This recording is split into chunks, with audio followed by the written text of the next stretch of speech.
If I were to ask you who the richest criminal of all time is, names like Capone, Barney Madoff, and even more recently, Malan Lam, who stole $200 million worth of Bitcoin on tape, may pop into your mind. But what if I told you there are criminals that make all of them look broke, from owning entire armies, cities, and even countries? Let's go find the richest criminal to ever exist. Starting in the mid-70s, with a man who put the United States government to its knees. Khun Sa was making 100 mil a week for supplying half of the world's heroin, but unlike anyone else on this list, he didn't live out in hiding. He went as far as build his own roads, towns, then ran them like an actual government, owning a small army of 20,000 men with the best guns on the market, costing him over $60 million per year. It got to a point where the US government put a $2 million bounty on him, which was the highest at the time, only for him to remain unscathed until he cut a deal to peacefully end his drug empire for retirement. But at that time, his net worth was over $30 billion. So he lived out his days until he died in 2007.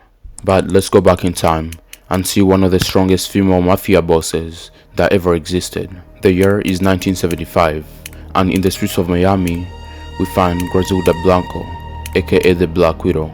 She ran cocaine through Miami, completely changing the way it was traded. With a $3 billion net worth and over 600 people working for her, she felt unstoppable, until she wasn't. In 1985, the Black Widow was arrested by the DEA, and after 20 years, she was released and deported to Colombia, where she got assassinated by a single gunshot to the head. You see, in order to find the richest criminal boss of all time, we need to think bigger than just money. You see, every person on this list is represented by their own cartel group they control, whether through peaceful or destructive means, and by the end, only one will be found as the richest, most powerful crime boss ever. So let's move on to our next contender. In 1897, Lucky Luciano was a baby. Growing up, he was in poverty, and by the early 1900s, in his teenage years, he was doing petty crimes such as shoplifting, until he decided to join the Notorious 5 gang.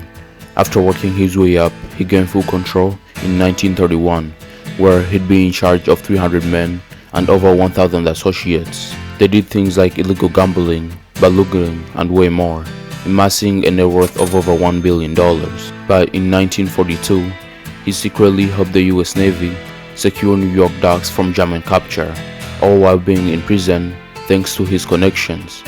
You see, he had gotten arrested back in 1936 and hit with a 50-year sentence, but because of the earlier event, he ended up getting released in 1946 and immediately deported to Italy, where he immediately continued doing his drug trade until he ended up dying of a heart attack in 1967. I'm playing. In 1962, before the Italian government could arrest him.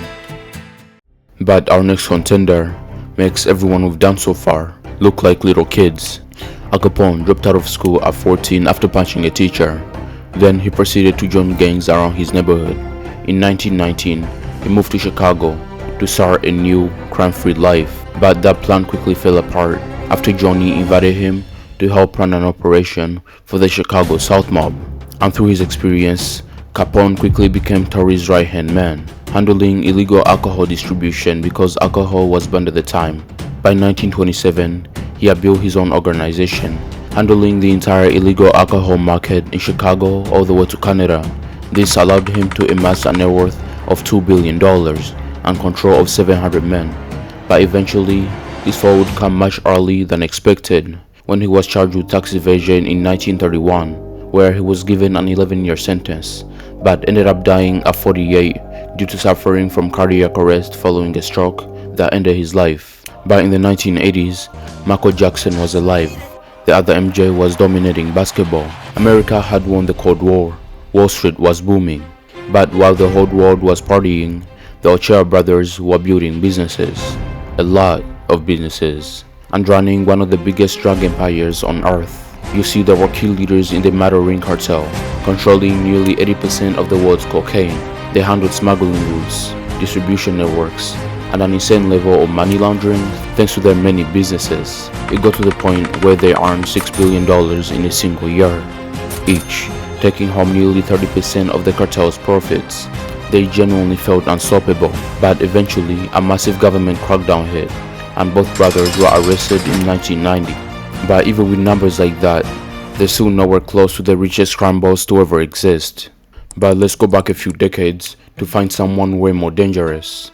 In the 1980s, the Sinaloa cartel existed, which was one of the most powerful drug trafficking organizations on the planet, and the man behind it had an ego bigger than his own height. At 5'6", Chapo became known as the original kingpin. With a net worth of $4 billion, he moved over 100 tons of cocaine per year, with 1,200 hitmen, 2,000 operators, and over 1,000 corrupted officials on payroll. Chapo truly felt like the short king he was. So when he got arrested in 1993, he didn't panic. He used his eye to his advantage. He literally escaped inside a laundry car in 2001. Then he stayed hidden for 13 years. He was arrested again in 2014. Then he escaped again through a tunnel with electricity, lights, motorcycle rails, and oxygen tanks built directly under his shower floor. But in 2016, he was finally captured for the third time and extradited to the United States, where he received life in prison plus 30 years. The judge really felt like the 30 years was necessary. Today he's locked up, isolated for 23 hours a day, no sunlight, no outside contact. Chapo would die in prison, but with everything he built, he's still a strong contender for the richest criminal to ever exist. Pablo Emilio Escobar Gaviria was born in 1949. Growing up, he was a good kid, starting off with small crimes, such as selling fake diplomas and smuggling cigarettes. But in the 1970s, he would enter the cocaine trade, and that changed everything. He partnered with Ochoa Brothers, Carlos, and Gonzalo Rodriguez, and together they formed the Marorin cartel. He grew it until he hit a peak net worth of over $120 billion in cash, raking in over $400 million per week.